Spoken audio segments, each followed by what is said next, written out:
നിന്റെ ഉദരഫലവും അനുഗ്രഹീതമാകുന്നു. അപ്പോഴേ എലിസബത്തിൻ്റെ പരിശുദ്ധാത്മാവ് അമ്മയെ സ്കാൻ ചെയ്തപ്പോൾ അമ്മ പ്രഗ്നൻ്റ് ആണെന്നുള്ളത് അമ്മയെ അറിയിക്കും. അപ്പോൾ ആ അമ്മ ഈശോയെ ഗർഭം ധരിച്ചിരിക്കുന്നു എന്നുള്ളത് പരിശുദ്ധാത്മാവ് പറയുമ്പോഴേ ആദ്യമേ ഈ ഈശോനെ അമ്മയുടെ ഉദരത്തിലേക്ക് ദൈവം നൽകുമ്പോൾ അതിന് ദൈവത്തിനൊരു ലക്ഷ്യമുണ്ട്. എന്താണ് ലക്ഷ്യം? അവൻ തൻ്റെ ജനങ്ങളെ Take the word of God. Sudhikata, hallelujah. Hallelujah, hallelujah, hallelujah. Mahottam, Aradhana, hallelujah, hallelujah. Mattai 1:21. അവൻ തന്റെ ജനത്തെ അവരുടെ പാപങ്ങളിൽ നിന്ന് മോചിപ്പിക്കും. എന്ന് പറഞ്ഞേ, അവൻ തന്റെ ജനത്തെ അവന്റെ പാപങ്ങളിൽ നിന്ന് മോചിക്കും. ഈ ജോലി ചെയ്യാൻ പറ്റാതെ വന്നാൽ സഭയല്ലാതായി മാറി. ഇപ്പോൾ സ്റ്റാൻ സ്വാമിയുടെ NIA സ്റ്റാൻ സ്വാമിയുടെ വെബ്സൈറ്റിലോട്ട് ഈ ഇംപ്ലാന്റ് ചെയ്തെന്ന് പറഞ്ഞില്ലേ, കുറേ ഡേറ്റ ഇംപ്ലാന്റ് ചെയ്തു എന്നൊക്കെ പറഞ്ഞ് അപ്പോൾ സ്റ്റാൻ സ്വാമിയുടെ രക്തസാക്ഷ്യത്തിന് കാരണമായി. പക്ഷേ അദ്ദേഹം ആത്മാർത്ഥമായിട്ട് അവസാനം വരെ കർത്താവിൻ്റെ ജോലി ചെയ്ത ആളാണ്. പക്ഷേ വിമർശനം എന്താ? ലോഹം ഉപയോഗിച്ചിട്ടില്ലെന്നാണ് ഒരു വിമർശനം. ഇങ്ങനെ ലോഹം ഉപയോഗിച്ച് ഒരു പടം കാണിച്ചു തരാമെന്നൊക്കെ ചോദിക്കണില്ലേ സോഷ്യൽ മീഡിയയിൽ. പിന്നെന്താ ഇങ്ങനെ കുർബാന ചൊല്ലിയിട്ടുണ്ടോ? അതൊക്കെ ചോദ്യങ്ങളാണ്. ചെല്ലിയാലും ചെല്ലില്ലേലും ചോദ്യങ്ങളുണ്ട് കേട്ടോ. നമ്മൾ അഡ്രസ്സ് ചെയ്യാതെ നമുക്ക് മുന്നോട്ട് പോകാൻ പറ്റത്തില്ല. അച്ഛനായാലും കന്യാസ്ത്രീ ആയാലും സഭാപ്രവർത്തനായാലും ബേസിക്കുകൾ മറന്നുകൊണ്ട് നമുക്ക് മുന്നോട്ട് പോകാൻ പറ്റത്തില്ല. സഭയ്ക്ക് നമുക്ക് സോഷ്യൽ സർവീസൊക്കെ നടത്താൻ പറ്റും, എന്ത് വേണമെന്ന് ചെയ്യാൻ പറ്റും, എഡ്യൂക്കേഷൻ നടത്താൻ പറ്റും, പിന്നെ ബോധവൽക്കരണ പരിപാടികൾ ആദിവാസികളുടെ പ്രവർത്തിക്കാൻ പറ്റും. പക്ഷേ തലമറന്ന് എണ്ണനാക്കാൻ പറ്റത്തില്ല. ബേസിക്കായിട്ട് ചെയ്യേണ്ട ഒരു സംഭവമുണ്ട്. എന്താണ്? അവൻ തൻ്റെ ജനങ്ങളെ അവരുടെ പാപങ്ങളിൽ നിന്ന് മോചിക്കും. യേശുക്രിസ്തു ക്രൂശിക്കപ്പെട്ടിട്ടുള്ള ദ സാഖ്യ ജേസു എന്ന് പറഞ്ഞാൽ the cost of Jesus, the cost for which Jesus ഇമാൻസിപ്പേറ്റഡ്. അവൻ്റെ മാനിഫെസ്റ്റേഷൻ ഉണ്ടായത് എന്തുകൊണ്ടാണ്? ഒന്നാമത്തെ കാര്യം എന്താ? ജനങ്ങളെ വിശുദ്ധീകരിക്കാനാണ് പാപങ്ങളിൽ നിന്ന്. പട്ടിണിയും ദാരിദ്ര്യവും അതുപോലെ തന്നെ പലതരത്തിലുള്ള ഭൗതിക സാഹചര്യങ്ങളൊക്കെ ഉണ്ടാവും. ഇപ്പം ഞങ്ങളൊക്കെ വിഴിഞ്ഞം സമരത്തിൽ ഞാൻ പ്രതിയാണ്. കേസ് എടുത്തിട്ടില്ല. ഒരു നേരത്തെ ഉണ്ടായിരുന്ന കേസിന് കഴിഞ്ഞ ആഴ്ച ഞാൻ കോടതിയിൽ പോയി വന്നതേ ഉള്ളൂ. അതെന്താ? അത് സാമൂഹ്യ നീതിക്ക് വേണ്ടിയുള്ള സുവിശേഷ മുന്നേറ്റങ്ങളാണ്, നീതിക്ക് വേണ്ടിയുള്ള ദാഹമാണ്. അത് സുവിശേഷത്തിൻ്റെ ഒരു ഭാഗമാണ്. പക്ഷേ അതേസമയം തന്നെ ഇതിന് ബേസിക്സ് ഉണ്ട്. എന്താ കാര്യം? അവൻ തൻ്റെ ജനങ്ങളെ പാപങ്ങളിൽ നിന്ന് മോചിച്ചെങ്കിൽ അവൻ്റെ ദൗത്യം ഏറ്റെടുക്കുന്ന എല്ലാ വ്യക്തികളുടെയും ചുമതലയാണ് ജനങ്ങളെ വിശുദ്ധീകരിക്കുക എന്നുള്ളത്. ജനങ്ങളെ വിശുദ്ധീകരിക്കാതെ വേറെ എന്ത് എഡ്യൂക്കേഷൻ ചെയ്താലും വേറെ എന്ത് സാമൂഹ്യ പ്രവർത്തനം ചെയ്താലും അതിനൊക്കെ പട്ടിക്കാട്ടത്തിൻ്റെ വിലകളേ ഉള്ളൂ. തലമുറ എണ്ണതാക്കാൻ പറ്റത്തില്ല. അത് വിഷയം സീരിയസ്. അത് നിങ്ങളും അത് ഉടമ്പടി ചെയ്യുന്ന ആൾക്കാരും ഈ വിഷയത്തിൽ ശ്രദ്ധിക്കണം. എന്താ കാര്യം? നിങ്ങൾ അതായത് സുവിശേഷ വേല ചെയ്യുമ്പോൾ നിങ്ങളെ പ്രവാചകനായി സ്വീകരിക്കുകയാണ്. പ്രതിഫലം അത് ദൈവപുത്രനായിട്ട് സ്വീകരിക്കുകയും രക്ഷകനെ. ഇപ്പം അമ്മ എന്താണ് ഐഡൻറ്റിഫൈ ചെയ്തത്? എലിസബത്ത് നിൻ്റെ ഉദരഫലവും അനുഗ്രഹീതമാണെന്ന് പറഞ്ഞപ്പോഴേ അതിന് മറുപടി അമ്മ എന്താ പറഞ്ഞത്? എൻ്റെ ആത്മാവ് രക്ഷകനായ ദൈവത്തിൽ ആനന്ദം കൊള്ളുന്നു. നിങ്ങൾ ഈ വിഷയത്തിൽ യാതൊരു വെള്ളവും ചേർക്കാതെ ചെയ്യുന്ന കാര്യം ദൈവതിരുസന്നിധിയിൽ നമുക്കറിയാമല്ലോ, മക്കളുണ്ട് 8:17. അതൊരു റാങ്കാണ്, ഒരു ബ്രാൻഡാണ്. പക്ഷേ ദൈവം ഈ മക്കൾ എന്നതിനേക്കാൾ ഉയർന്ന ഒരു റാങ്കുണ്ട്. നമ്മൾ മുന്നോട്ട് പോകും തോറും ഈ റാങ്കിലോട്ടാണ് വരേണ്ടത്. അപ്പോൾ ഇന്നലെ എന്നെ ഒരു ക്യാപ്റ്റൻ വിളിച്ചു. നമ്മുടെ ഇവിടെ ഉടമ്പടി എടുത്തിട്ടുള്ള ഒരു മിലിറ്ററി ക്യാപ്റ്റനാണ്. അപ്പോൾ അദ്ദേഹത്തിന് ഒരു സ്റ്റാർ ഇന്നലെ കിട്ടി. അപ്പോൾ അദ്ദേഹം പറഞ്ഞത് കൊമോദോസ്, അതായത് ക്യാപ്റ്റൻ കഴിഞ്ഞുള്ള ഫസ്റ്റ് റാങ്കാണ്. ഇതുപോലെ ലോകത്തിലുള്ള എല്ലാത്തിനും ഇതുപോലെ റാങ്കുകളുണ്ട്. മക്കളൊരു റാങ്കാണ്. ഈ മക്കളെ തന്നെ റാങ്ക് ആകണമെങ്കിൽ നമ്മൾ മക്കളാണെന്നുള്ളത് അതേ രീതിയിൽ തന്നെ നമുക്ക് ബോധം ഉണ്ടാവുകയും മക്കളെപ്പോലെ നമ്മൾ ദൈവത്തിൻ്റെ സന്നിധിയിൽ വ്യാപരിക്കുകയും ചെയ്യണം. എന്തായിരുന്നാലും ഇവിടുത്തെ പ്രശ്നം എന്ന് വെച്ച് കഴിഞ്ഞാൽ നമ്മളൊന്ന് ആകണമെങ്കിൽ ഉടമ്പടി വല്ലാത്ത ഫലങ്ങൾ തരും. കാരണം ഞാൻ അച്ഛനായിട്ട് 37 വർഷമായി. ഈ 37 വർഷത്തിനുള്ളിൽ നമ്മൾ ഒത്തിരിയേറെ സാക്ഷ്യങ്ങളും ഇവിടെ ഉള്ളതും മറ്റു ധ്യാന കേന്ദ്രങ്ങളുള്ളതും ഒക്കെ നമ്മൾ കേൾക്കുന്നതാണ്. പക്ഷെ ഉടമ്പടിയുടെ കാലഘട്ടം തുടങ്ങുമ്പോൾ നമ്മൾ ഒരിക്കലും കേൾക്കാത്ത കാര്യങ്ങളാണ് കേൾക്കുന്നത്. പ്രത്യേകിച്ച് ഈ വ്യഥകളെന്ന് പറയുന്ന സംഭവം അഡ്രസ്സ് ചെയ്യുന്നത് ഉടമ്പടിയിലാണ്. വ്യഥകളെന്ന് പറയുന്നത് എന്താ? കഴിഞ്ഞ ഉടമ്പടിയുടെ ധ്യാനം നമ്മൾ ഇപ്പോൾ രോഗശാന്തി, ഇപ്പോൾ ധ്യാന കേന്ദ്രങ്ങളൊക്കെ രോഗശാന്തികൾ ഒത്തിരി നടക്കും. പക്ഷേ ഉടമ്പടി രോഗശാന്തി മാത്രമല്ല, വ്യഥകൾ അഡ്രസ്സ് ചെയ്യപ്പെടുന്നു, ട്രബിൾസ്. അത് മത്തായി ശ്ലീഹയുടെ സുവിശേഷത്തിൽ കഴിഞ്ഞ ആഴ്ചയിൽ ഞാൻ എടുക്കുകയും അതാണ് കണ്ടത്. Take the word of God 4-ാം അധ്യായത്തിലെ വ്യഥകൾ. മത്തായി 4:24. അവന്റെ കീർത്തി സിറിയായിലെങ്ങും വ്യാപിച്ചു. എന്ന് പറഞ്ഞ അവന്റെ കീർത്തി സിറിയായിലെങ്ങും വ്യാപിച്ചു. എല്ലാ രോഗികളെയും വിവിധ വ്യാധികളാലും വ്യഥകളാലും അവശരായവരെയും പിശാചുബാധിതർ അപസ്മാര രോഗികൾ തളർവാദക്കാർ എന്നിവരെയും അവർ അവന്റെ അടുത്ത് കൊണ്ടുവന്നു. അവൻ അവരെ സുഖപ്പെടുത്തി. അപ്പൊ ക്രിസ്തുവിലുള്ള ഏറ്റവും വലിയ, അതായത് ദൈവം ക്രിസ്തുവിലൂടെ ചെയ്യുന്നതും ഇപ്പം ചെയ്തുകൊണ്ടിരിക്കുന്നതുമായ എല്ലാ കാര്യങ്ങളും മത്തായി 4:24 അതിൻ്റെ അകത്ത് ഒന്നാണ് രോഗങ്ങൾ മാത്രമല്ല, വ്യാധികൾ മാത്രമല്ല, പിന്നെന്താണ്? വ്യഥകളെന്ന് പറയുമ്പോൾ ഈ വ്യഥകൾ ഇത്രയും നാളായിട്ട് വേണ്ട പോലെ അഡ്രസ്സ് ചെയ്തിട്ടില്ല. മനസ്സിലായോ? വ്യഥകളെന്ന് പറയുന്നത് എന്താണ്? പലതരത്തിലുള്ള വ്യഥകളാണ്. ഇപ്പം കഴിഞ്ഞ ദിവസങ്ങളൊരു ഒരു മുള്ളംകൊല്ലി എന്നൊരു മോളെ സാക്ഷ്യം പറഞ്ഞ, അതെന്താ വെച്ച് കഴിഞ്ഞാൽ അവളെ സംബന്ധിച്ചിടത്തോളം ഉടമ്പടി എടുക്കാൻ അവൾക്ക് മനസ്സില്ല. അമ്മ പറയുന്നുണ്ട്, ഉടമ്പടി എടുക്കാൻ പറയുന്നുണ്ട്. അപ്പോൾ എന്ത് സംഭവിച്ചു കഴിഞ്ഞാൽ എല്ലാ കാര്യങ്ങൾക്കും മെറിറ്റുള്ള ആളാണ്.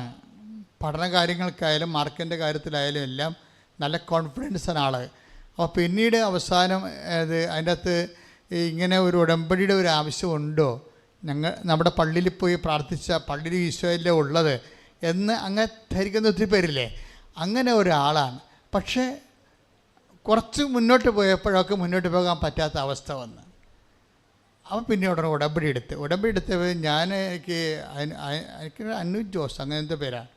എന്താ പ്രശ്നം? അവൾ ചെയ്ത ഒരു പ്രത്യേകത എന്താ ചോദിച്ചാൽ, അവൾ ഈ രോഗികളെ കാണാൻ പോകണമല്ലോ, അതിന് പകരം അവർ ചെയ്തിരിക്കുന്നത് ഈ ഫിസിക്കലി ഹാൻഡിക്യാപ്ഡ് ആയിട്ടുള്ള കുട്ടികളില്ലേ, ഫിസിക്കലി ഹാൻഡിക്യാപ്ഡ് ആയിട്ടുള്ള അംഗവൈകല്യങ്ങളൊക്കെ ഉള്ള കുട്ടികളും അവരുടെ ബുദ്ധിമാന്ദ്യം എന്ന് പറയുന്നത്, അപ്പം അങ്ങനെയൊക്കെ ഒന്നും പറയാൻ പാടില്ല ഇവ പറയണ കുഞ്ഞുങ്ങൾ, അതായത് ഒരു മെൻ്റലി ചാലഞ്ചഡ് ആയിട്ടുള്ള വെല്ലുവിളികളെ നേരിടുന്ന കുട്ടികളെ, അങ്ങനെ ഒരു സ്ഥാപനത്തിൽ ഒരാഴ്ച മുഴുവനും പോയി ശുശ്രൂഷ ചെയ്യാൻ. ഒരാഴ്ച. അപ്പോൾ എന്ന് വെച്ചാൽ നമ്മളൊരു പ്രാവശ്യം പോകാൻ പറയുമ്പോൾ അവർ ഒരാഴ്ച പോവുകയാണ്. ഇത് എന്താ പ്രശ്നം? അതിൻ്റെ ഫലമെന്ന് പറയണത് വെട്ടിക്കെട്ട് ഫലമാണ്. അതായത് ഈ ടൈം ഷോർട്ട് ചെയ്ത് വരുന്ന കാര്യമായിട്ട് വിസ പ്രോസസ്സിങ്ങിലാണ്. അതിൻ്റെ ടൈം അതിന് വരുന്ന ഒരു പേപ്പർ കിട്ടാനുള്ള സാധ്യതയില്ല. അതിന് 2.5 മാസം എടുക്കും. ഇപ്പോൾ ഓഫർ ലെറ്ററും അതുപോലെ വിസയും അതിന് കിട്ടേണ്ട വേറെ ഇടയ്ക്ക് വരുന്ന വില പേപ്പേഴ്സും ഒക്കെ പല രാജ്യങ്ങളിലും പല സ്ഥാപനങ്ങളിലുമൊക്കെയാണ്. അപ്പോൾ അങ്ങനെയൊക്കെ ഉള്ള സംഭവങ്ങൾ നമ്മുടെ സമയത്ത് നടക്കാൻ ചിലപ്പോൾ നടക്കത്തില്ല. അപ്പോൾ അവർ യൂണിവേഴ്സിറ്റിയിൽ നിന്ന് വിളിച്ച് ചോദിച്ചു. എന്താ ചോദിച്ചത്? ഞങ്ങൾ അടുത്ത ഇൻടേക്കിലേക്ക് വെക്കട്ടെ എന്ന് ചോദിച്ചു. ഇപ്പോൾ സീറ്റ് ഫില്ലായിരിക്കുകയാണ്, അടുത്ത ഇൻടേക്കിലേക്ക് വെക്കട്ടെ എന്ന് വെച്ചപ്പോൾ ഇവർക്ക് സങ്കടമായി. അപ്പോൾ അമ്മയോട് ചോദിച്ചു, അമ്മ അടുത്ത യൂണിവേഴ്സിറ്റിയിൽ നിന്ന് വിളിച്ച് ചോദിക്കുന്ന അടുത്ത ഇൻടേക്കിലേക്ക് വെക്കട്ടെ എന്ന് ചോദിക്കും. അപ്പോൾ ഉടനെ അമ്മ പറയും, നീ എന്തിനാ അങ്ങനെ സങ്കടപ്പെടണത്? നമ്മൾ ഉടമ്പടി എടുത്തിട്ടില്ലേ? അമ്മ മാതാവിൻ്റെ അടുത്ത് ഈ വിഷയം വെച്ചിട്ടില്ലേ? വിഷയം വെക്കുക മാത്രമല്ല, എടുത്തിട്ട് സാങ്കേതികമായിട്ട് എടുത്തിരിക്കണമല്ല, ആത്മാർത്ഥമായിട്ട് അമ്മയും മകളും ആ സംഭവം ചെയ്യാണ്. അപ്പോൾ ഒരു രോഗികളെ കാണാൻ പോയ പുസ്തകത്തിൽ അത് രോഗികളെ അതുപോലെ തന്നെ ഭക്ഷണം ഇല്ലാത്തവരെയൊക്കെ പോയി അമ്മയും മകളും പോയി സന്ദർശിക്കുകയാണ്. അതായത് അവർ ഇത് തന്നെ മെയിൻ കാര്യമായിട്ട് എടുക്കുകയാണ്. അവർക്ക് അതിനുള്ള അഭിഷേകം കിട്ടിയിരിക്കുകയാണ്. അല്ല, എന്നാൽ രോഗികളെ കണ്ടേക്കാം, എന്നാൽ പിന്നെ വല്ല ബന്ധുക്കളെയും സ്വന്തപ്പെട്ടവരെയും പോയി കാണാം എന്നൊക്കെ വിചാരിച്ച് വല്ലയിടത്തും രോഗികളുണ്ടോ എന്നും പറഞ്ഞ് പണ്ട് ഓടെ ചെമ്പേപ്പിച്ചുള്ള ആരോഗ്യം കൊടുക്കാനുണ്ടോ എന്നും പറഞ്ഞുകൊണ്ട് ഞങ്ങളുടെ നാട്ടിലൊക്കെ ആൾക്കാരടക്കുമായിരുന്നു. അതുപോലെ രോഗികളുണ്ടോ എന്ന് ചോദിച്ച് നടക്കുകയല്ലേ ബന്ധുക്കളടക്ക്. എങ്ങനെയെങ്കിലും ഒപ്പിച്ച് ദൈവത്തിൻ്റെ കണ്ണിൽ പൊടിയിടാമെന്ന് വിചാരിച്ച് നിങ്ങൾ ഉടമ്പടി ചെയ്യരുത്. അതാണ് ഞാൻ പറഞ്ഞതിൻ്റെ കാര്യം. വളരെ ശ്രദ്ധിച്ച് ചെയ്യണം. നിങ്ങൾ അനങ്ങിയ അപ്പം തന്നെ അത് മാർക്കാവും. അനങ്ങിയ എന്ന് വെച്ച് കഴിഞ്ഞാൽ എന്താണ്, ഒരു ചിന്ത നിൻ്റെ ഉള്ളിൽ വരുമ്പോൾ തന്നെ ഞാൻ അറിയുന്നു എന്ന് പറയത്തില്ലേ. അപ്പോൾ ഈ ദൈവത്തിൻ്റെ അടുത്താണ് നമ്മൾ എന്തെങ്കിലുമൊക്കെ തരത്തിൽ കണ്ണിപ്പൊടി ഇടുമ്പോഴേ കാണിക്കരുത്. ഒരിക്കലും ചെയ്തില്ലെന്നേ ഉള്ളൂ, ചെയ്ത് കുളമാക്കരുത്. കാലെ പിടിച്ച് പറയുകയാണ്. എന്താ കാര്യം, ആൾക്കാർക്ക് അതിനുള്ള ടെൻഡൻസി ഉണ്ട്. എല്ലാം ഇങ്ങനെ ചുരുക്കത്തിൽ ചെയ്യാനുള്ള ടെൻഡൻസി ഉണ്ട്. ഈ ചുരുക്കത്തിൽ ചെയ്യാനുള്ള ടെൻഡൻസി നിങ്ങളുടെ ബോഡിയിൽ, നിങ്ങളുടെ പ്രകൃതിയിലുണ്ടെങ്കിൽ അത് നിങ്ങൾക്ക് മിക്കവാറും അന്ധകനായിട്ട് തീരാൻ സാധ്യതയുണ്ട്. ചുരുക്കത്തിൽ ചെയ്യുക, എല്ലാം ഇങ്ങനെ ഒപ്പിച്ച് ചെയ്യേണ്ട കാര്യമില്ലേ. അപ്പം അങ്ങനെ ചെയ്യാൻ ഒരു സാധാരണ ടെൻഡൻസി ഉണ്ടാവില്ല ആൾക്കാർക്ക്. അപ്പം അങ്ങനെ ഓരോ കാര്യവും അങ്ങനെ ആൾക്കാർ ചെയ്യണതേ ഓരോരോ രീതികളിൽ. ഇപ്പം 2 പാത്രം കൊണ്ടുപോകണ്ട എന്ന് പറയുമ്പോൾ ആ മുട്ട വറുത്തതാണ് അമ്മച്ചി ഇതിൻ്റെ തന്നെ വെച്ച് ചോറ് 2 പാത്രം ചോദിച്ചാൽ കഴിയില്ലെന്ന് പറയും. 2 പാത്രം ചോദിച്ചുണ്ടാക്കി എനിക്ക് കഴിയില്ല, ചോറ്റ് പാത്രം തന്നെ വെച്ചേക്കാൻ പറയും കറി. അതെല്ലാം ചുരുക്കത്തിൽ ചെയ്യണം. അത് നമ്മുടെ പണ്ട് പോലെ ചെയ്യണമാണ് നമ്മൾ ചുരുക്കത്തിൽ. ഇങ്ങനെ എല്ലാത്തിനും ചുരുക്കത്തിൽ ചെയ്യാൻ പറ്റുമോ എന്ന് നമ്മൾ ചോദിച്ചാൽ കുറച്ച് കഴിയുമ്പോൾ നിങ്ങൾ ബ്രാൻഡഡ് ആവും. പിന്നെ ദൈവം അനങ്ങത്തില്ല. എന്താ കാര്യം, നിങ്ങൾ ആ വിഷയം ഓറിയൻറ്റഡാണ്. നിങ്ങളുടെ വിഷയം നടക്കാൻ വേണ്ടി എന്തെങ്കിലും സാങ്കേതികമായിട്ട് ചെയ്ത് ഒപ്പിക്കുകയാണ്. ഇതിൻ്റെ അകത്ത് സ്നേഹമില്ലെന്ന് ദൈവത്തെ മനസ്സിലായാൽ ബ്രാൻഡഡ് ആവും. അതാണ് വിഷയം. സ്നേഹമില്ലെന്ന് എൻ്റെ അടുത്ത് മനസ്സിലാകും. സാങ്കേതികമായിട്ട് ചെയ്യുന്ന ആൾക്കാരൊക്കെ സ്നേഹമില്ലല്ലോ. ആ എണ്ണി ഒപ്പിക്കുകയല്ലേ സംഭവം. അത് വളരെ വളരെ ശ്രദ്ധിച്ച് വേണം വിഷയം ചെയ്യാൻ. എന്നുവെച്ചാൽ നിങ്ങൾ ഇത് ഉടമ്പടി അനുവർത്തിക്കുമ്പോൾ നിങ്ങളുടെ മനസ്സിലുണ്ടാകണം, എന്നെ നയിക്കുന്ന ശക്തി എന്താണ്? ദൈവസ്നേഹമാണോ? ദൈവസ്നേഹമാണോ? രോഗികളെപ്പോൾ ഞാൻ കാണുന്നുണ്ട്. അതുപോലെ തന്നെ മരുന്ന് വാങ്ങാൻ പണമില്ലാത്തൊക്കെ ഞാൻ പണം കൊടുക്കുന്നുണ്ട്. അതൊക്കെ അതിൻ്റെ പിന്നിൽ ഉടമ്പടി എടുത്തുകൊണ്ട് കാണിച്ചു കൂട്ടുന്ന ഒരു എക്സർസൈസാണോ അതോ ദൈവസ്നേഹമാണോ? ഈ ദൈവസ്നേഹം അല്ലെങ്കിൽ വർക്ക് ചെയ്യാൻ പാടായിരിക്കും. അതാണ് വിഷയം വരുന്നത്. നമുക്കൊരു ഇപ്പോൾ അവൻ പറയണത് പോലെ ചെയ്യുന്നതാണല്ലോ സംഭവം. അത് സാങ്കേതികമായി ചെയ്യുന്നത് കൊണ്ടാണ് ഉടമ്പടി സ്ലോ ആകാൻ കാരണം. മനസ്സിലായേ? ഒരിക്കലും നമ്മൾ പോയിന്റിൽ നിന്ന് പോകുന്നില്ല. പിന്നെ ഇടയ്ക്ക് ഈശോ ചില നോട്ടുകൾ തരുന്നതേ ഉള്ളൂ, പക്ഷേ നമ്മുടെ പോയിന്റിൽ നിന്ന് നമ്മൾ പോകുന്നില്ല. എന്താ പ്രശ്നം? ഉടമ്പടി ലാഗാകാൻ കാരണം അതിന് കാരണം ഒരു കാരണം അത് സാങ്കേതികമായി ചെയ്യുന്നു എന്നുള്ളതാണ്. സാങ്കേതികമായിട്ടല്ലാതെ പിന്നെ എങ്ങനെ ചെയ്യണമെന്ന് ചോദിച്ചു കഴിഞ്ഞാൽ, ഒന്ന്, ദൈവിക പുണ്യങ്ങളെ കൊണ്ടാണ് അത് ചെയ്യേണ്ടത്. ദൈവിക പുണ്യങ്ങൾ എന്തൊക്കെയാണ്? വിശ്വാസം, പിന്നെന്താണ്? പ്രത്യാശ, പിന്നെന്താണ്? ദൈവസ്നേഹം. അപ്പോൾ ദൈവസ്നേഹത്താലാണ് ഈ വിഷയം ചെയ്യേണ്ടത്. ഇനി എൻ്റെ വിഷയം പറയണമെന്ന് വെച്ച് കഴിഞ്ഞാൽ, ചില സമയത്ത് ഇപ്പം രക്തസ്രാവക്കാർ രോഗി തന്നെ അവൻ്റെ വസ്ത്രത്തിന് വിളിമ്പിൽ തൊടുന്നതിന് മുമ്പ് ഒരു പ്രോസസ്സിങ് നടക്കുന്നുണ്ട് അവിടെ. രക്തസ്രാവക്കാർ രോഗിയില്ലേ, അവൾ കർത്താവിൻ്റെ പുറകിൽ കൂടിയല്ലേ പോണത്. ചെന്ന് കർത്താവിൻ്റെ വസ്ത്രത്തിൻ്റെ വിളിമ്പിലല്ല അവൾ തൊടുന്നത്. അങ്ങനെ തൊടുന്നതിന് മുമ്പ് ഒരു പ്രോസസ്സിങ് ഉണ്ട്. എന്താണത്? താൻ അവൻ്റെ വസ്ത്രത്തിൻ്റെ വിളിമ്പിൽ എങ്കിലും തൊട്ടാൽ സൗഖ്യം പ്രാപിക്കുമെന്ന് ഉള്ളിൽ കരുതിയിരുന്നു. അപ്പോൾ ഈ ഉള്ളിൽ കരുതലാണ് കൗണ്ടാകണത്. മനസ്സിലായില്ലേ? ഉള്ളിൽ അപ്പം നമ്മൾ എന്ത് ചെയ്താലും ഉള്ളിൽ എന്താണ് കരുതണമെന്ന് നോക്കണം. ഉള്ളിൽ എന്താണ് കരുതണമെന്ന്. ഇപ്പം നിങ്ങൾ പത്രം കൊടുക്കണം അല്ലേ? പത്രം കൊടുക്കണവർക്ക് തന്നെയാണ് കാനഡയിൽ പോകുന്നത്. മനസ്സിലായോ? ഉള്ളിൽ കരുതേ, വെറുതെ ഇരന്ന് പണി മേടിക്കണി. അതായത് ഉള്ളിൽ നീ എന്ത് കരുത്, ദൈവസ്നേഹമില്ലല്ലോ അവിടെ, സാങ്കേതികമായി ചെയ്യണം. പത്രം കൊടുക്കണമല്ലേ? പത്രം കൊടുക്കുന്നവർക്ക് തന്നെയാണോ PR കിട്ടണത്? ഉള്ളിൽ കരുതിയപ്പോൾ എന്താ കാര്യം? ഉള്ളിൽ കരുതുമ്പോൾ ഉണ്ടാകുന്ന ഒരു പ്രോബ്ലം വെച്ച് കഴിഞ്ഞാൽ, ഒന്ന്, ആ സ്നേഹത്തിലല്ല വർക്ക് ചെയ്യണത്, സാങ്കേതികമായിട്ട് വർക്ക് ചെയ്യണത്. സാങ്കേതികൻ ചോദിക്കുന്ന ചോദ്യങ്ങളാണത്. അവിടെ വരുന്ന വേറൊരു പ്രോബ്ലം ഉണ്ട്.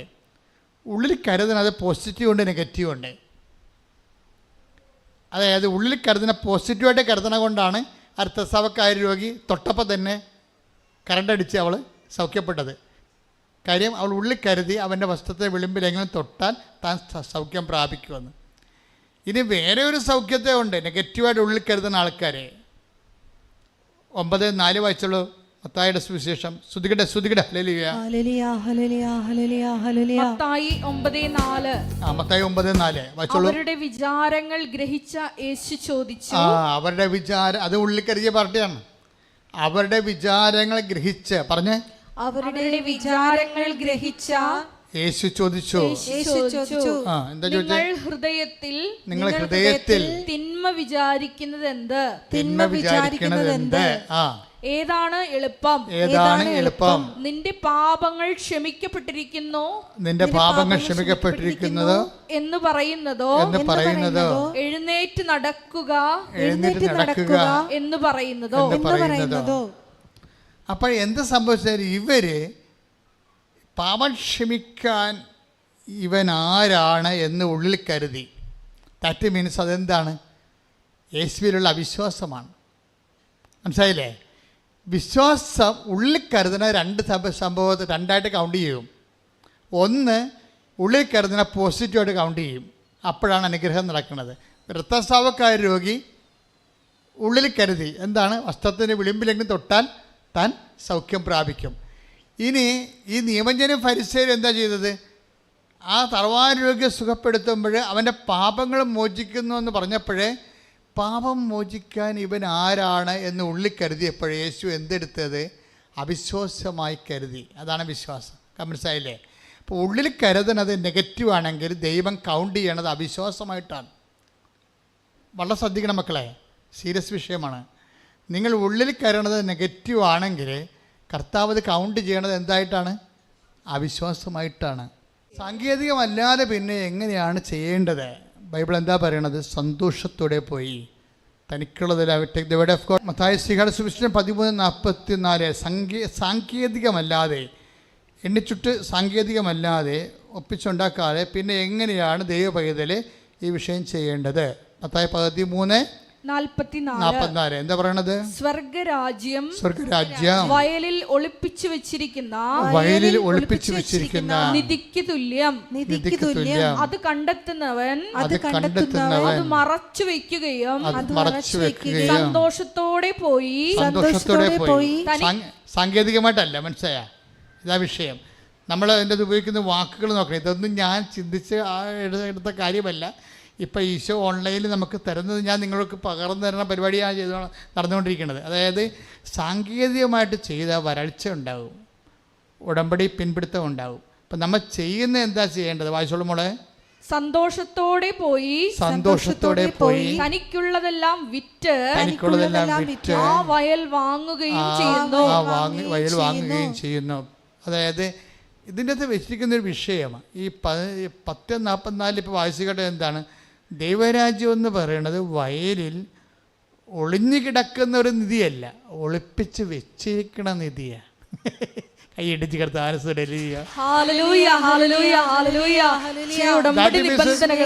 നിന്റെ നിധികളെല്ലാം ദൈവം മനഃപൂർവ്വം ഒളിപ്പിച്ച് വെച്ചിരിക്കുക.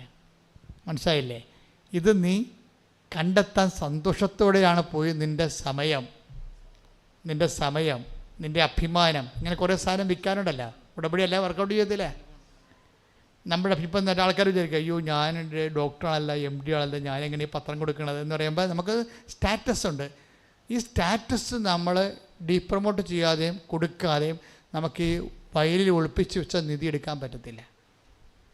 എൻ്റെ നമുക്ക് സ്റ്റാറ്റസ് എന്ന് പറയുന്നത് ശരിക്കും അത് കച്ചവടം ചെയ്യാൻ പറ്റുന്നവർക്കാണെങ്കിൽ ഭയങ്കരമായൊരു അനുഗ്രഹമാണ് സ്റ്റാറ്റസ്. കാര്യം ഈ കൃപയും അനുഗ്രഹവും തമ്മിൽ വരുമ്പോൾ ഈ കൃപ ലഭിക്കുന്നത് സ്റ്റാറ്റസ് പ്രൊമോഷനാണ്. സെൽ ഔട്ട് ചെയ്യാൻ നമ്മുടെ എന്തെങ്കിലും സെൽ ഔട്ട് ചെയ്യാനുണ്ടാകണം. സെൽ ഔട്ട് ചെയ്യാതെ എന്തെങ്കിലും കൊടുക്കാൻ നമുക്ക് അത് കൊടുക്കുന്നതിലൂടെ നമുക്ക് നഷ്ടമായിരിക്കണം ഉണ്ടാകേണ്ടത്, ലാഭം ഉണ്ടാകാൻ പാടില്ല. പ്രഥമ ദൃഷ്ടിയ നഷ്ടം ഉണ്ടാകുന്നത് കൊടുക്കാൻ പറ്റിയ എന്തെങ്കിലും നമ്മുടെ കയ്യിൽ ഉണ്ടാകണമെങ്കിൽ അത് ഒന്നാമത്തെ സ്റ്റാറ്റസ് തന്നെ ഇരിക്കും. നമ്മുടെ സ്റ്റാറ്റസില്ലേ. അപ്പോൾ പലപ്പോഴും എന്താ പ്രശ്നം വെച്ച് കഴിഞ്ഞാൽ, ഞാൻ ചിലർ ഇപ്പോൾ ഉടമ്പടി എല്ലാ ദിവസവും ഇവിടെ രോഗികൾക്കൊഴിച്ച് ബാക്കി ആരോടും കാരുണ്യമില്ലല്ലോ. ഉടമ്പടി കാരുണ്യം കാണിക്കത്തില്ല. ഉടമ്പടി രോഗികളോടും അങ്ങനെ കാണിക്കുന്നില്ല കാരുണ്യം. കാര്യം എനിക്ക് കിട്ടിയിരിക്കുന്ന നോട്ട് ഏറ്റവും വലിയ കാരുണ്യം എന്ന് പറയുന്നത് ക്രിസ്തുവിനെ കൊടുക്കുക എന്നുള്ളതാണ്. മാനുഷ്യമായി നീ കാണിക്കുന്ന കാരുണ്യമല്ല. ക്രിസ്തുവിനെ ഒരാൾക്ക് കൊടുക്കാൻ ഒത്തില്ലെങ്കിൽ പിന്നെ കാരുണ്യം കൊണ്ട് എന്താ പ്രയോജനം? ക്രിസ്തുവിനെ കൊടുക്കണം. ഇപ്പോൾ രോഗികളാണ്, ദേറ്റ്സൊക്കെ, നിങ്ങൾ ആദ്യം പോയി ആരെങ്കിലും ബന്ധുക്കൾ വന്ന് ഉടമ്പടി എടുക്കാൻ പറയും അവരോട്. എന്താ കാര്യം? സംബഡി ടു, അതായത് നിങ്ങൾ ആശുപത്രിയിൽ പോയി ചില സമയത്ത് ഒരു മാസം താമസിക്കുകയും ചിലപ്പോൾ ആൾക്കാർ മാറി അവിടെ നിൽക്കുകയും ചെയ്യും അല്ലേ. ഇവിടെ മാറി നിൽക്കേണ്ട, രോഗിനെ ഒന്ന് ഇരുത്തിയിട്ട് നിങ്ങൾ മുകളിൽ പോയി ഒരു ഉടമ്പടി എടുത്താൽ മതി. അത്രയുമെങ്കിലും ഇൻവെസ്റ്റ് ചെയ്യാനുള്ള കപ്പാസിറ്റി ഉണ്ടെന്ന് ഞാൻ നോക്കത്തുള്ളൂ. ഈ ബന്ധുക്കൾ രോഗിയാണെന്നൊക്കെ പറഞ്ഞു വരുമ്പോഴേ എനിക്കങ്ങനെ ഒരു സങ്കടവും വരത്തില്ല. ഞാൻ പറയുമ്പോൾ ഉടമ്പടി വരാൻ പറയും. എന്നുവെച്ചാൽ ഞാൻ എന്താ ഉദ്ദേശിക്കുന്നത് വെച്ച് കഴിഞ്ഞാൽ, ഇവർ ഒരു സൂപ്പർ സ്പെഷ്യാലിറ്റി ആശുപത്രിയിൽ പോയിട്ട് വേണമെങ്കിൽ ആ രോഗിയുടെ കൂടെ ഒരു ദിവസം നിൽക്കും. അവർക്ക് 1 മണിക്കൂർ കൂടെ നിൽക്കാൻ പറ്റത്തില്ല. ദാറ്റ് മീൻസ് അതിൻ്റെ 4% വിശ്വാസം അവർക്ക് ഉടമ്പടിയിലില്ല. അപ്പോൾ പിന്നെ വേണമെങ്കിൽ എന്താ ചെയ്യണത്? ഒക്കട്ടെന്ന് വിചാരിച്ചുകൊണ്ട് അതാണ് അവരുടെ മെൻറ്റാലിറ്റി. ആ മെൻറ്റാലിറ്റി അംഗീകരിക്കത്തില്ല. എന്താ കാര്യം? അംഗീകരിച്ചിട്ട് കാര്യമില്ല. അതായത് നമ്മൾ സീരിയസ് ആയിട്ട് ഇത് നമ്മൾ ക്രിസ്തുവിനെ വിശ്വസിക്കുമ്പോൾ സത്യസന്ധമായിട്ടാണ് വിശ്വസിക്കണത്. ആ സത്യസന്ധമായിട്ട് വിശ്വസിക്കണമെങ്കിൽ ക്രിസ്തുവിനത് മനസ്സിലാകണം. അതിനെന്ത് ചെയ്യണം? അളിഞ്ഞ മോന്തമായിട്ട് പ്രവർത്തനം ചെയ്യാൻ പറ്റത്തില്ല, സന്തോഷത്തോടെ ചെയ്യേണ്ടി വരും. മനസ്സിലായില്ലേ? നിങ്ങളെ ക്രിസ്തുവിനെയാണ് വിഷയം ചെയ്യണമെങ്കിൽ, അതായത് എന്തുകൊണ്ടാണ് അമ്മ ഇവിടെ പ്രത്യക്ഷപ്പെട്ടത്? നിങ്ങൾക്ക് മനസ്സിലായില്ലേ ഇപ്പോൾ എന്താണ് സംഭവിച്ചിരിക്കണമെന്ന്? ഇതാണ് നിലപാട്.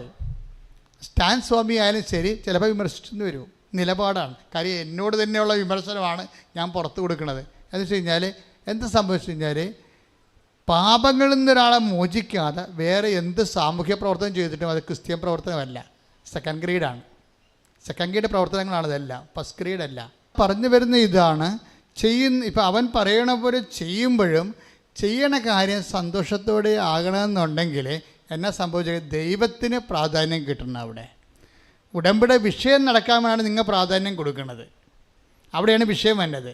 ഉടമ്പടി നിങ്ങൾ വെച്ചിരിക്കുന്ന വിഷയങ്ങൾ നടക്കാനാണ് നിങ്ങൾ പ്രാധാന്യം കൊടുത്ത് ഈ പ്രവർത്തനമൊക്കെ ചെയ്യണത്. വിഷയത്തിന് പ്രാധാന്യം കൊടുക്കണമെന്നല്ല, പക്ഷേ ഒന്നാമത്തെ സ്ഥാനം എന്ത് ചെയ്യണം? ദൈവത്തോടുള്ള സ്നേഹമായിരിക്കണം. അല്ലെങ്കിൽ ഇത്രയും ലാഗ് ചെയ്യേണ്ട കാര്യമില്ലേ? എനിക്ക് നിങ്ങളോടെല്ലാം വ്യക്തിപരമായിട്ട് പിടിച്ചത് പറയണമെന്ന് ആഗ്രഹമുണ്ട്, പക്ഷെ നമുക്ക് സമയമില്ല. ആളിൻ്റെ ആധിക്യം അത്രയുമാണല്ലോ. അപ്പം അതുകൊണ്ടാണ് ഇങ്ങനെ ഈ സോഷ്യൽ കൗൺസിലിംഗ് നടത്തുന്നത്. എന്താ സംഭവിച്ചു കഴിഞ്ഞാൽ, നമ്മൾ ചെയ്യുന്ന കാര്യങ്ങൾ ദൈവസ്നേഹത്തോടെ ചെയ്യണം. നിങ്ങൾ തന്നെ ഉള്ളിൽ തോന്നണം, കർത്താവേ ഞാൻ ചെയ്യണം ദൈവസ്നേഹത്തോടെ ആണെങ്കിലേ. കാര്യം ദൈവസ്നേഹം ഇല്ലാതെ മാനുഷികമായ സ്നേഹത്താൽ ചെയ്യാൻ പറ്റാത്ത കാര്യങ്ങളാണ് സുവിശേഷത്തിൻ്റെ പ്രമേയങ്ങൾ. എൻ്റെ മക്കൾക്ക് മനസ്സിലായ അച്ഛൻ പറയണത്? മാനുഷികമായി നിങ്ങൾക്ക് സ്നേഹമുണ്ടല്ലോ. ഏത് ജാതിക്കാർക്കും സ്നേഹം ഉണ്ടാവും അല്ലേ? മനുഷ്യന്മാർക്ക് സ്നേഹം ഉണ്ടാവും. മനുഷ്യനേക്കാൾ സ്നേഹമല്ലേ പട്ടികൾ. എൻ്റെ അമ്മു, നമ്മളെ യൂട്യൂബിലെ കാണത്തില്ലേ എന്ത് സ്നേഹമാണ് നിങ്ങൾക്ക്. യജമാൻ അകലിൽ നിന്ന് വരുമ്പോൾ തന്നെ കയറി നിൽക്കണ കാണാം മോഡിൽ. ആ സമയമാകുമ്പോൾ കാത്തു നിൽക്കണ കാണാം. ഞെട്ടിപ്പോയി. നമ്മൾ പുറത്തു പോകാൻ പറ്റത്തില്ല. അത് കാരണം 2ാം നിലയിൽ പോയി അകലേക്ക് നോക്കി നിൽക്കുകയാണ് വഴിയിലിട്ട്. 5:40 ആകുമ്പോൾ. അപ്പോൾ നായ്ക്കുട്ടികൾ പോലും എന്തോ ഒരു സ്നേഹമാണ് കാണിക്കണത്. ഇങ്ങനെയുള്ള സ്നേഹം മനുഷ്യർക്കും അതിനേക്കാൾ കൂടുതലുണ്ട്. പക്ഷേ ഇതിലൊന്നും സുവിശേഷം വർക്കൗട്ട് ചെയ്യത്തില്ല. മാനുഷികമായ സ്നേഹത്തെ വർക്കൗട്ട് ചെയ്യത്തില്ല. കാര്യം സുവിശേഷം ലക്ഷ്യം വെച്ചിരിക്കുന്നത് കൃപയാണ്. കൃപ ഫിസിക്കൽ ഫേവേഴ്സ് അല്ല, പവർ ഓഫ് ഗോഡാണ്. അത് ക്രിസ്തുവിൻ്റെ പീഡാനുഭവങ്ങളിലൂടെ ദൈവം കാണിച്ച പ്രസാദപരത്തിനാണ് കൃപയെന്ന് പറയണത്. അതാണ് ഞാൻ തിരഞ്ഞെടുത്ത എൻ്റെ ദാസൻ, എൻ്റെ ആത്മാവ് പ്രസാദിച്ച എൻ്റെ പ്രിയപ്പെട്ടവൻ എന്നൊക്കെ 12:18 മത്തായിയുടെ സുവിശേഷത്തിൽ ഞാൻ വായിക്കണത്. പക്ഷേ എന്താ പ്രശ്നം വെച്ച് കഴിഞ്ഞാൽ, ഈ കൃപയെ ആർജിക്കണമെങ്കിൽ എന്ത് ചെയ്യണം? സാധാരണ മനുഷ്യന്മാർ കാണിക്കുന്ന സ്കെയിലില്ലേ, ആ സ്നേഹത്തിന് അതിലംഘിക്കണം. എപ്പോഴും ഈശോ അതിലംഘിക്കണം എന്ന് പറഞ്ഞതിൻ്റെ കാരണം എന്താ? ഇപ്പം നിങ്ങളോട് 1 മൈൽ 5:42 അല്ലെ മത്തായി സുവിശേഷം എന്താ പറയണത്? 1 മൈൽ നിങ്ങളോട് കൂടെ പോകാൻ നിർബന്ധിക്കുന്നതിൻ്റെ കൂടെ 2 മൈൽ പോവുക. നിങ്ങളുടെ ഉടുപ്പ് കരസ്ഥമാക്കാൻ ചണ്ട കൊടുക്കുന്നവന് മേലെങ്കിൽ കൊടുക്കുക. ദാറ്റ് മീൻസ് മാനുഷികമായ സ്നേഹത്തെ ഇത് വർക്കൗട്ട് ചെയ്യത്തില്ല.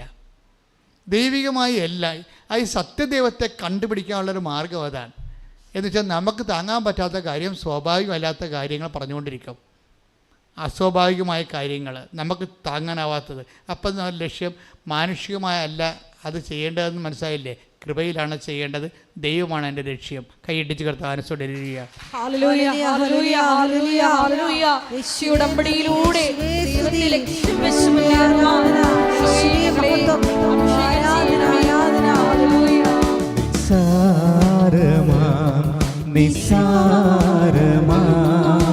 നീറും ദുഃഖങ്ങൾ നിസാരമാ, നാളെ വരുന്ന മഹിമയോർക്കാൻ ഇന്നീ ദുഃഖങ്ങൾ നിസാരമാ.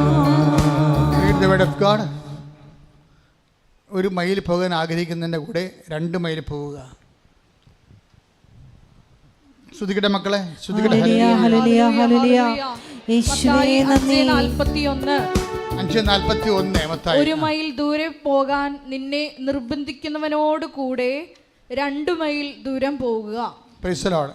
അതായത് ഇതെല്ലാം ഡബിളാണ്. ഈ ഡബിൾ എന്ന് വെച്ച് കഴിഞ്ഞാൽ മനുഷ്യന്മാർ അവിടെ സ്വാഭാവികമായ സ്നേഹത്താൽ ചെയ്യാൻ പറ്റാത്ത കാര്യങ്ങളാണ്.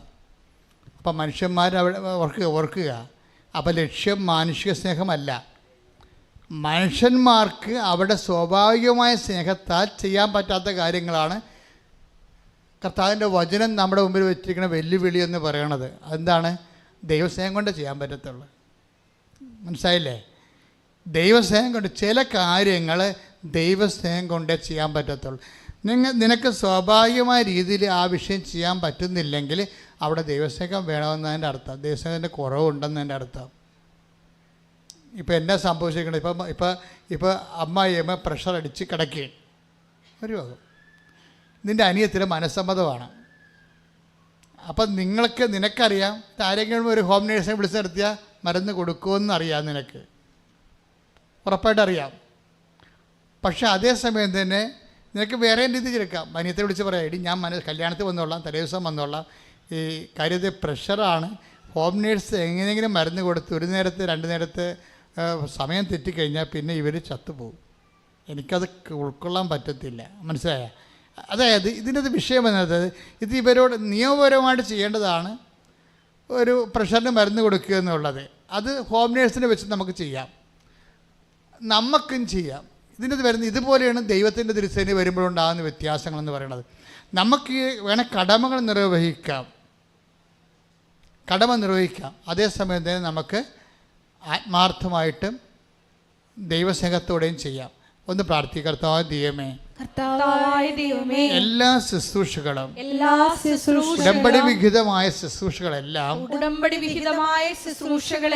ദൈവസ്നേഹത്തോടെ ചെയ്യാൻ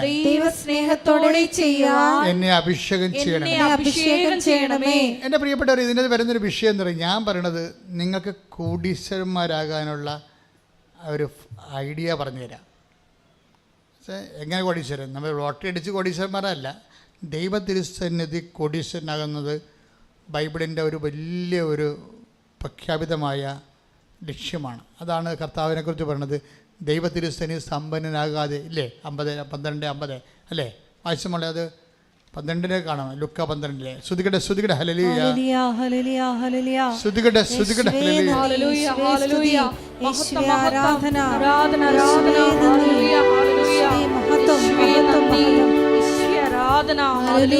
തിരുവോസ്തിയിൽ വാഴുമീശോ, തിരുമുൻപിലണയുന്നു ഞങ്ങൾ, ഉരുകുന്ന ഹൃദയത്തിൻ നൊമ്പരങ്ങൾ കരതാരിലേകുന്നു ഞങ്ങൾ. തിരുവോസ്തിയിൽ വാഴുമീശോ, തിരുമുൻപിലണയുന്നു ഞങ്ങൾ, ഉരുകുന്ന ഹൃദയത്തിൻ നൊമ്പരങ്ങൾ കരതാരിലേകുന്നു ഞങ്ങൾ.